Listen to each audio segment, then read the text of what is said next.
Hari ini hari Rabu tanggal 6 November 2024. Pada kesempatan kali ini dengan suasana yang sejuk, sedikit agak mendung, tetapi bukan mendung untuk turun hujan. Kondisi cuaca di mana akan mengalami peralihan dari musim penghujan menuju ke musim dingin. Setiap harinya berganti, lalu berganti ke minggu, berganti bulan, berganti musim, hingga berganti tahun. Kehidupan di dunia juga terus berubah demikian menuju pada kedewasaan serta penuaan, dan sampai juga pada titik terakhir yang mana tidak terelakkan setiap makhluk hidup di dunia ini juga akan mengalaminya. Seberapa banyak yang dilahirkan juga sebanyak itulah yang akan mengalami kematian. Makanya di dalam Buddha Sasana itu mengajarkan untuk tidak lengah di dalam menjalani kehidupan ini, agar tidak sampai tergelincir atau menjadikan kehidupan ini sebagai satu kehidupan yang dapat dinilai tidaklah menguntungkan atau tidak bermanfaat, atau malah merupakan bentuk kerugian. Makanya ini mungkin bisa untuk dijadikan sebagai satu peringatan bagi diri kita masing-masing sebagai seorang yang masih harus belajar lebih, masih harus mencari jalan untuk mengakhiri penderitaan di dalam wata sangsara ini. Sekalipun ini bukan bentuk memberikan ajaran maupun pengajaran dalam bidang-bidang tertentu, setidaknya ini dapat dijadikan sebagai bentuk saling memberikan peringatan atau saran untuk mengingatkan lagi bahwa sebenarnya di dalam hidup kita semestinya melaluinya atau menjalaninya dengan cara yang bagaimana, khususnya sebagai Buddha Mamaka, baik para bhikkhu, samanera, upasaka maupun upasika di zaman ini tentu sudah sepatutnya untuk semakin lebih intens lagi di dalam mempelajari dan mempraktekkan Dhamma, terutama dalam hal-hal dasar yang kiranya perlu untuk dipelajari atau diketahui sebagai dasar untuk dapat dikatakan sebagai seorang yang memiliki pengetahuan cukup di dalam Buddha Sasana ini. Karena umumnya banyak dari kita yang terkesan mengesampingkan akan riwayat dari Sang Buddha yang tentunya merupakan bentuk sejarah. Sekalipun mungkin poin terpenting di dalam Dhamma ajaran Sang Buddha itu adalah bagaimana caranya untuk memahami 4 Arya saja dan mampu untuk melepaskan berbagai macam kemelekatan. Namun rasanya bagian daripada riwayat hidup Sang Buddha serta bagaimana Buddha Dhamma ini berkembang, rasanya tidak semestinya juga sampai tidak diketahui sama sekali, apalagi untuk hal-hal penting yang tidak semestinya seorang yang telah berlindung kepada Buddha, Dhamma, dan Sangha itu tidak mengetahuinya. Ini sejarah dan rasanya teramat penting dikarenakan setiap orang tentunya belajar daripada sejarah, belajar dari masa lalu, karena tidak mungkin belajar dari masa depan, karena masa depan itu belum terlihat. Bagaimana mau mempelajarinya? Jadi yang paling realistis itu adalah belajar dari masa lalu dan masa kini. Jadi di saat mempelajari masa lalu tentunya yang mempelajari sejarah itu, dan sejarah riwayat Sang Buddha sebagai guru agung, guru junjungan bagi para Buddha Mamaka tentunya merupakan poin yang penting, dan peristiwa-peristiwa penting yang mendasar juga haruslah untuk coba dicari tahu dan diketahui, agar jikalau ada siapa yang menanyakan atau ada bentuk pertanyaan atau persoalan yang datang, juga dapat untuk memberikan jawaban yang tepat. Walaupun memang jikalau tidak mengetahuinya atau memberikan jawaban yang kurang tepat, juga tidaklah salah sepenuhnya.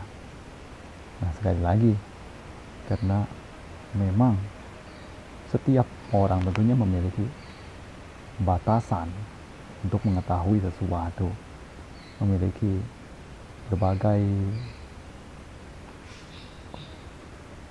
bentuk hobi atau rasa ingin tahu yang berbeda. Ada yang mungkin lebih senang mempelajari Vinaya, ada yang lebih senang mempelajari Sutta, ada yang lebih senang mempelajari Abhidhamma. Namun biar bagaimanapun, hal-hal mendasar tentunya penting untuk diketahui. Karena mungkin akan sama seperti ibaratnya, jikalau seorang anak kelas 1 SD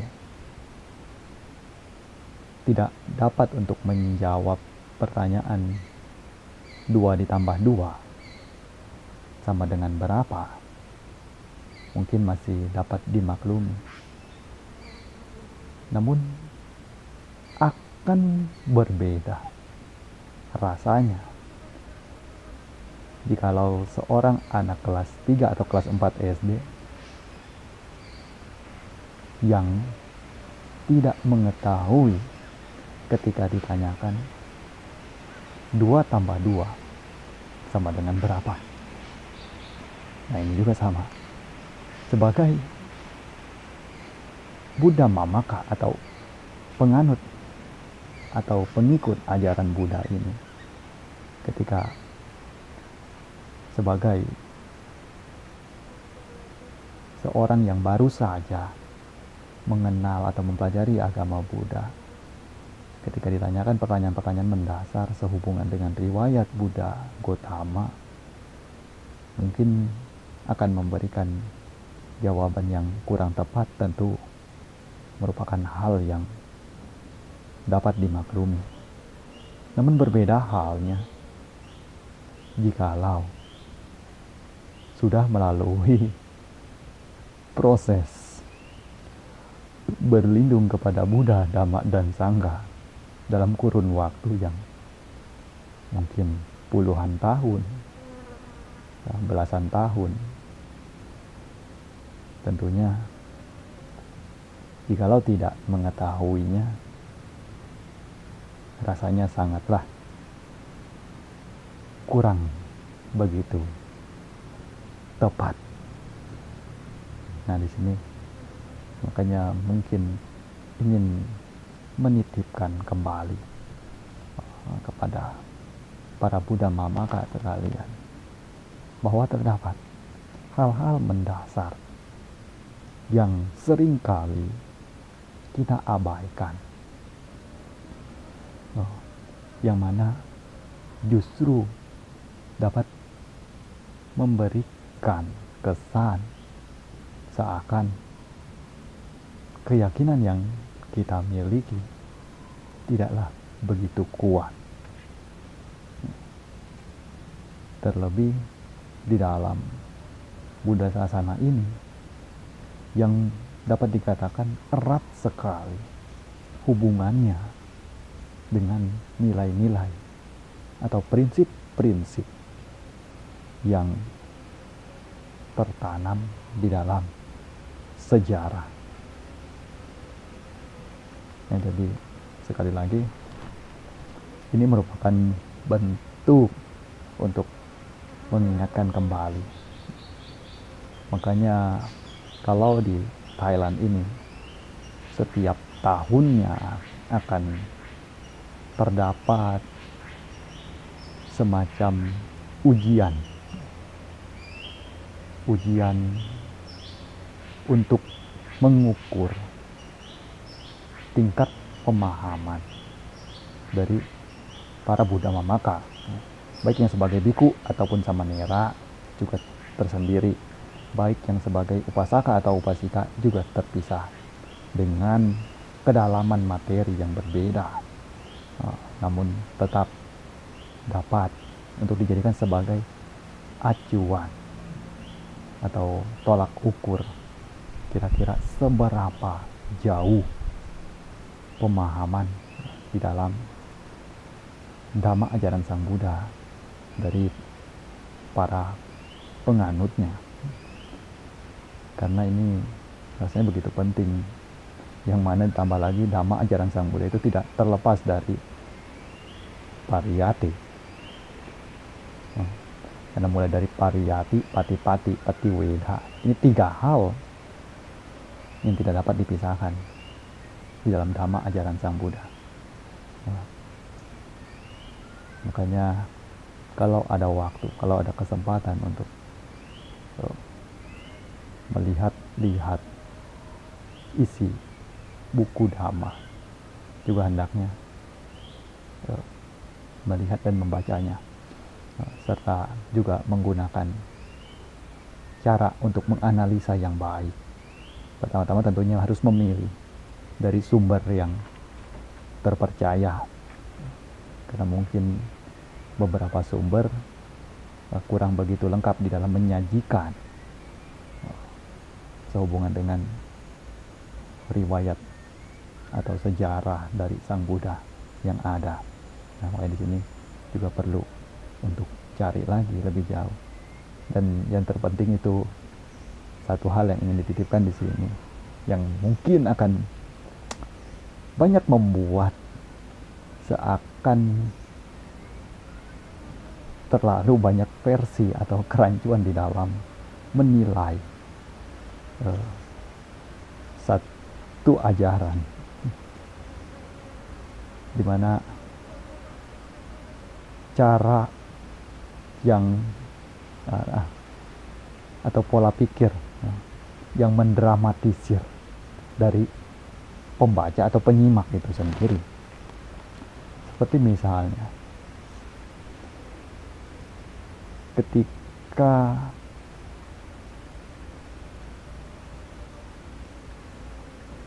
Pancawagya, 5 orang pertapa, mulai dari Biku Anya Kondanya, yang mendengarkan khotbah pertama, pemutaran roda Dhamma yang diputar oleh Sang Buddha untuk pertama kalinya di Taman Rusa Isipatana Migadaya.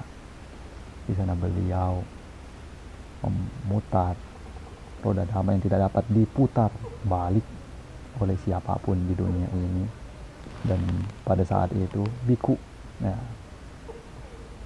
yang statusnya masih sebagai pertapa kondanya itu mencapai tingkat kesucian Sotapanna, ya, mencapai Dhamma Caku. Jadi kalau dikatakan Dhamma Caku itu umumnya merupakan istilah atau sebutan yang Sang Buddha tetapkan untuk memanggil seseorang yang baru saja mencapai tingkat kesucian sebagai pemasuk arus atau seorang Sotapanna. Jadi Dhamma Caku di sini yang diperoleh oleh Anyakondanya. Nah, sehingga beliau lantas memiliki keyakinan di dalam Buddha Sasana ini, lalu memohon untuk ditabiskan sebagai seorang biku di dalam Buddha Sasana, dan ditabiskan dengan cara ehi biku upasampada, yang mana penabisan yang dilakukan sendiri oleh Sang Buddha dengan memanggil kemarilah biku, Dhamma telah kubabarkan dengan baik, jalanilah kehidupan suci demi mengakhiri penderitaan. Inilah yang Sang Buddha katakan dalam penabisan ehi biku upasampada untuk biku Anyakondanya.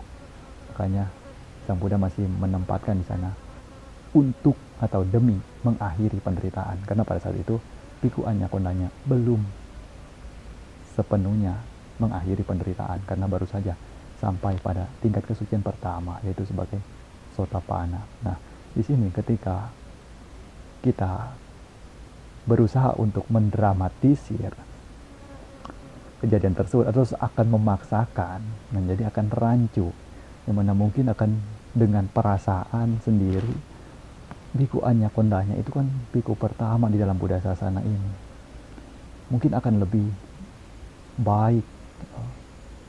Seharusnya biku Anyakondanya itu langsung mencapai arahat pada saat itu. Ditambah lagi biku Anyakondanya juga sebelumnya sudah menjadi seorang pertapa yang menjalani pertapaannya dalam waktu yang lama, sejak meramalkan Bodhisatta pada kelahirannya hingga Bodhisatta menjadi Buddha, lalu dapat mendengar khotbah pertama. Tidaklah seharusnya hanya dapat mengerti sampai pada tingkat kesucian Sotapanna saja. Nah, disinilah didramatisir akhirnya. Mungkin berpikir, sebaiknya langsung jadi arahat saja. Nah, akhirnya berubah persepsi. Nah, ini karena ya permainan pikiran untuk mendramatisir sesuatu sejarah yang sebenarnya tidak demikian. Nah, jadi di sini sekali lagi di dalam membaca atau mempelajari suatu riwayat, hendaknya jangan menempatkan di sana perasaan untuk mendramatisir sesuatu, karena sejarah itu ya demikian adanya yang tertulis, tidak perlu ditambah-tambahkan dengan perasaan yang dimiliki oleh penyimaknya. Nah, ini juga banyak terjadi. Jadi akhirnya menjadi semacam kekeliruan yang tidak sesuai dengan kenyataan. Sama seperti kasus pada Samanera Rahula juga, yang mana mungkin jika mendramatisirnya akan menganggap atau ingin menganggap agar Samanera Rahula itu selayaknya mencapai tingkat kesucian arahat pada saat masih sebagai Samanera.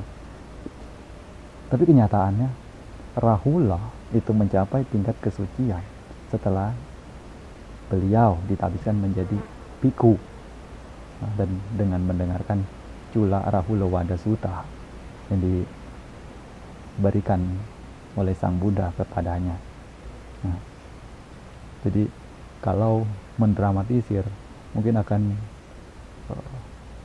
membawa perasaannya, untuk menginginkan Samanera Rahula itu sebaiknya sudah mencapai arahat sedari Samanera saja, karena Samanera Rahula adalah samanera pertama di dalam Buddha Sasana ini, dan telah dihabiskan menjadi samanera sejak usia 7 tahun.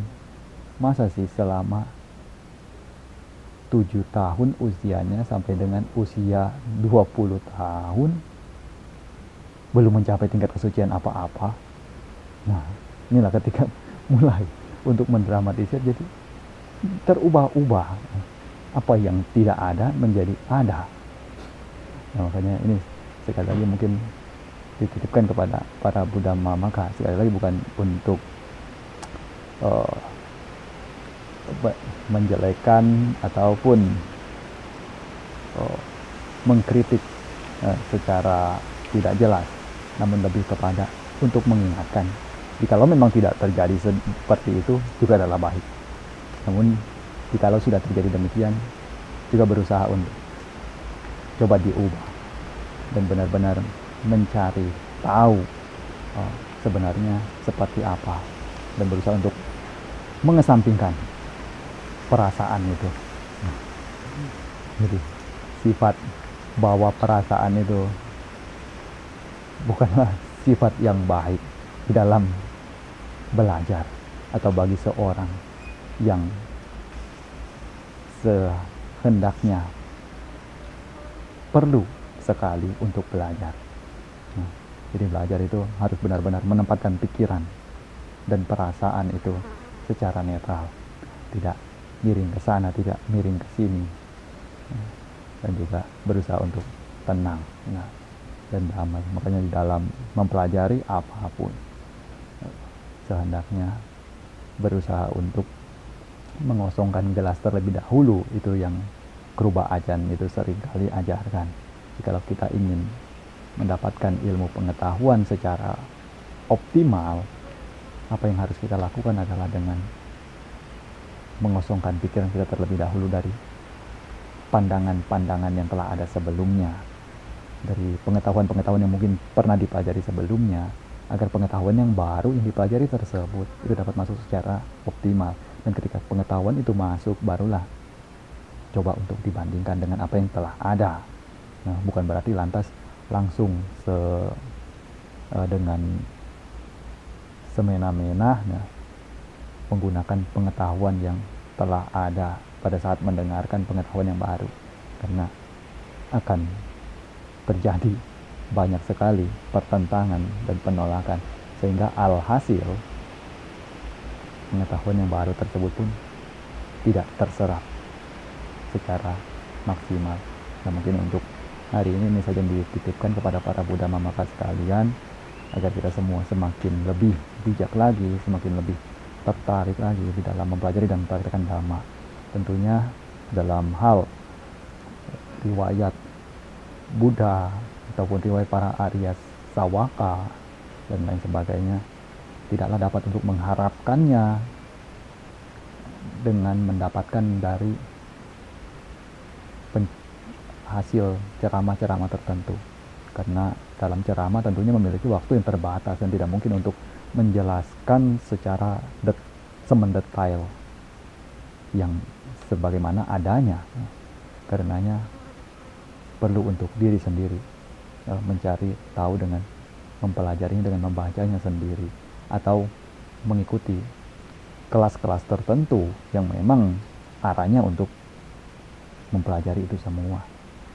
Jadi inilah, jika ingin sesuatu juga harus cari pada tempatnya yang tepat. Menginginkan apa, cari ke tempat yang ada itu. Jadi jikalau ingin mencari ikan, haruslah tentunya mencari ke laut, ke danau atau ke sungai, bukan mencarinya ke atas gunung.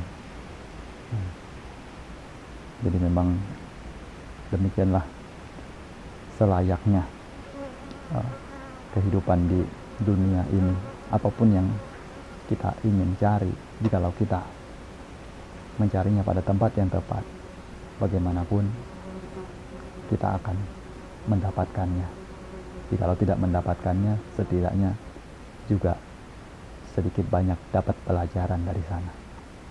Ya, Semoga kita semakin maju lagi dalam Dhamma, dan semoga Buddha Dhamma semakin berkembang.